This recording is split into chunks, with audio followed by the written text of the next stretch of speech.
தினமும் பசுமாட்டுக்கு ஒரு கையளவு, ஒரு இட்லி, ஒரு சப்பாத்தி, ஒரு தோசை, ஒரு கை சாதம்னு ஏதோ ஒரு உணவு, ஒரு கைப்பிடி புல்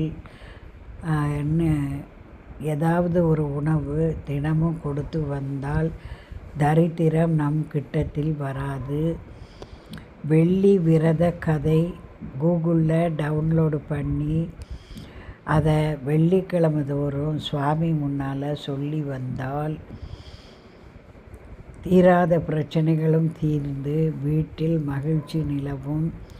நடக்காத காரியங்களும் நடக்கும். தடைப்பட்டு நிற்கிற காரியங்கள் விரைந்து நடக்கும். தவறாமல் இந்த வெள்ளி விரத கதையை சுவாமி முன்னால் வாசித்து வெள்ளிக்கிழமையில் 3 சுமங்கலி பெண்களுக்கு வெற்றிலை பாக்கு பழம் கொடுத்தால் மிகவும் நல்லது.